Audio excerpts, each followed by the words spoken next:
Nuclear energy was the greatest scientific advance in the history of man. It essentially made energy free, essentially free. I'll illustrate, it was stopped. Peter DeFazio was one of the main opponents of nuclear power for the last 25 years, but he's not alone. There were plenty of people like this. I think that they were, well, we won't talk about the reasons. They stopped nuclear power. There hasn't been a nuclear power plant built in this country in 30 years. However, we still have 104 of them, and there's never been a single human life lost in an American nuclear power plant due to a nuclear accident. The best thing to illustrate with is the Palo Verde Nuclear Power Station in Phoenix, outside Phoenix. In the book that my kids all use in nuclear engineering at OSU, on the first page, the engineer states that, and this was written in 1976, he states that they expect to build 500 nuclear reactors in the United States between then and the year 2000, and that it will cost $600 billion, all provided by private enterprise. That would have been 50 power stations like Palo Verde. Palo Verde was intended to be a 10-reactor station. It only has 3 reactors because the politicians in Congress stopped the building. Palo Verde, each reactor produces twice the power of Hoover Dam. Completed, Palo Verde would have been 20 Hoover Dams.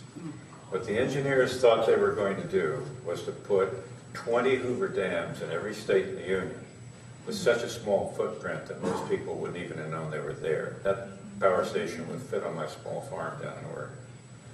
Palo Verde today produces its power at 1.65 cents a kilowatt hour. Most of you pay 8 to 10 cents a kilowatt hour. I don't illustrate this just to say your power bill would be lower. The steel mills, the copper mills, all of the heavy industry of our country that has gone abroad would still be here, and it would be thriving. And America would be producing most of the world's steel, most of the world's copper, most of the world's cement, most of the world's industry, just as it was when I was a kid in the 50s, if they hadn't deprived us of essentially free energy. They deprived the American people of the greatest gift that science has ever given them. That's what nuclear energy was. They also used a number of lies to scare the American people away from nuclear energy. One is the issue of waste, nuclear waste. Nuclear waste is a politically created situation because in a nuclear reactor, because of the physics, it's not like a wood stove where you can just let the wood burn until it's gone and start again. In a nuclear reactor, the physics of the way it works means that after about 10 to 15% of the fuel is gone, it starts to become inefficient. So it's about 20%. About 20% of the fuel is burned. You take that fuel out and put in some fresh fuel because it works better with the amount you put in. You can take that fuel over, recycle it, add 20% back to it, take out a few impurities that are not good for the reaction that form, put it right back in the reactor, and use it. That is what is done in France, for example, but it is against the law in the United States. Congress killed fuel recycling. If they had not killed it, 97% of the so-called nuclear waste wouldn't be there because it would have all been recycled. So it was a lie, and it is still a lie, that nuclear waste is a problem. Moreover, there are other kinds of nuclear reactors, thorium reactors, which produce 100 times less waste. There are many ways that waste is not a problem. They scared people about nuclear radiation. I'll take a couple of examples. We just saw this Japanese thing, right? Everybody's read all news about Japan. All right, those were 30-year-old reactors. They were hit with a 50-foot wall of water, the largest earthquake in 1,000 years. Scattered around the miles around that plant, there were tens of thousands of dead bodies from people who were killed by that event. Not one person was killed in that nuclear reactor. Not one. They lost the equipment, but it was really a great accomplishment. They didn't lose anything else. And that radioactive cloud that floated away from the plant, I'm sorry, it doesn't exist. It didn't hurt anyone. Chernobyl was the worst nuclear accident in history. It killed 30 people. Actually, tens of thousands died in a Chernobyl accident because the media convinced mothers all across Western Europe, mothers-to-be, that their children would be born as mutants because of the accident. And tens of thousands of abortions were performed in Western Europe because of this false media. The media about Chernobyl killed tens of thousands of unborn children. The accident killed 30. The lies that have been told about nuclear power are very unprincipled, but you will never, none of us, we're older, most of us, none of us will ever know the world we would have lived in had energy been free. Energy is the currency of technological progress. When you give a people free energy, there's nothing they can't do. And the deprivation, and they not only deprived the United States of advancing nuclear energy, but those energy, that passage I mentioned in that textbook, it says we predict, actually, I wrote that in my newsletter, and I referred to it, and one of my readers said, no, my copy says 1,000 reactors.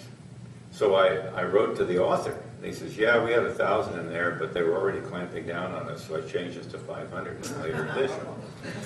But the passage goes on to say, it says, we expect that 500 reactors will be built between now and the year 2000, and a comparable number of reactors throughout the world. They not only deprived the American people of this, they deprived people all over the world of this because we were the center of knowledge, and the rest of the world had to gain what we had, and we're growing in nuclear energy for it to spread easily. So we waited 2 generations, and now the world is doing it anyway. The Chinese are building nuclear reactors as fast as they can. The people in India are building as fast as they can. Nuclear reactors are being built all over the world today, except here, not here. And if you want to talk about current politics, George Bush, to his credit, and that vast regulatory bureaucracy makes it almost impossible to do anything. But George Bush started a fuel recycling plant through the process. The first week he was in office, Obama killed that plant. And you can even bring it down to the local level. In Corvallis, there is a company called NuScale. It was started by Jose Reyes, who was chairman of the Nuclear Engineering Department at Oregon State. NuScale has a product they want to produce, which is little tiny nuclear reactors, about the size of this room. And these are actually smaller, I think. They're smaller. In fact, you can fit one on a rail car. And the idea is these would come off of assembly lines in factories. You put them on rail cars and take them where you want to. If you wanted to provide all the electricity for this community, it wouldn't even take a rail car, something not much bigger than a couple of Suburbans. Drop it in the ground, provides all your electricity at almost no cost, and every 20 years or so you dig it up and put a replacement in. But NuScale's product, these small reactors, which can be ganged together to make big reactors, this is 30 years later technology. It's even safer than the technology that's not killed anybody already. And this is $1 trillion market.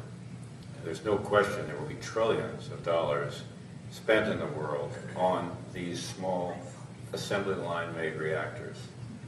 NuScale is one of the 2 companies in the country that were pretty much advanced in this.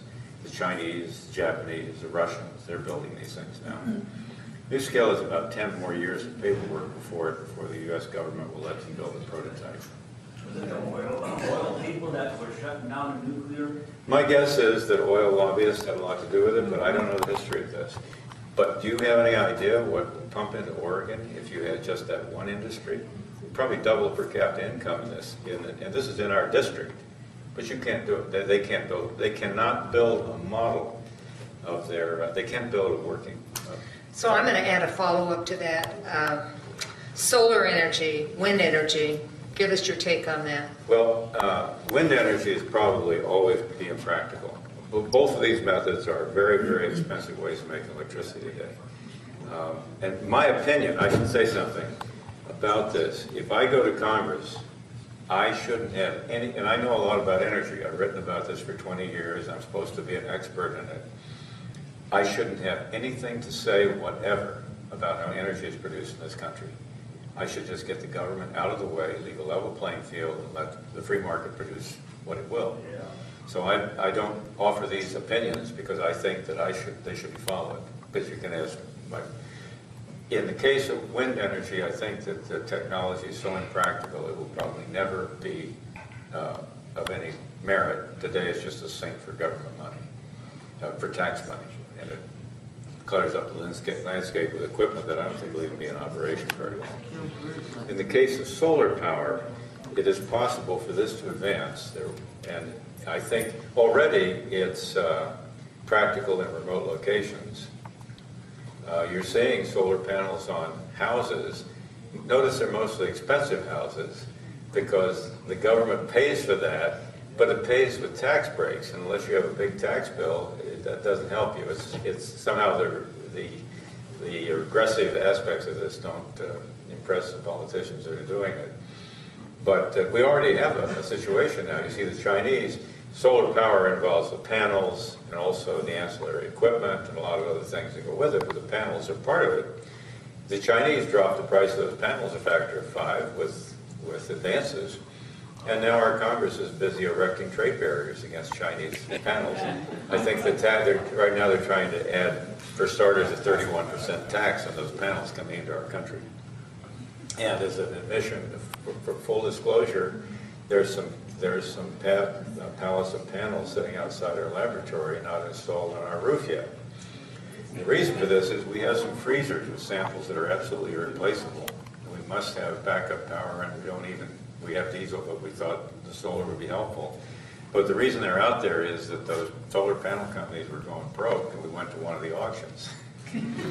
and bought a few panels. But solar power over the years could become more and more practical, and I think that to get to a point where you shingle roofs with things that provide the power in the house, not heat, but electricity. All the electrical appliances in the house could be provided by the shingles.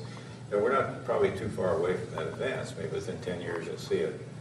But solar power will never power industry. To give you an example, the U.S. now uses so much energy. If our energy had not been constricted, we would be using 2 or 3 times as much. But to produce the energy we use now with solar power, you would literally have to pave half of California with solar panels at a cost of $30 trillion. So it's not possible to produce the amounts of energy that industry needs with solar energy. But I think it will become a more and more interesting thing for simple things like running the lights in your house. But the bottom line is that the Congress got into this whole energy business. They started the Department of Energy. They start making deals, right? Lobbyist comes in, the lobbyist that offers a congressman the most cash for his campaign or whatever gets this and that. They haven't got the slightest idea. They know nothing about energy. All they know is which deal will be best for me. And they've been making these deals constantly for a couple of decades, and the result was they killed our nuclear power. Now they're turning on natural gas. Remember, everybody thought natural gas was great. Now we're getting a lot of natural gas, so the EPA is going after them. But why are they going after them? They're going after them because their competitors are probably paying congressmen more than they are. This whole rat's nest of bad decisions is not a bunch of well-meaning guys up there just making mistakes. This is a bunch of corrupt guys up there selling out daily to the lobbyists, and the lobbyists that pay the most get the deals. And when the free market is prevented from working, the technology just stagnates. That's what's happening.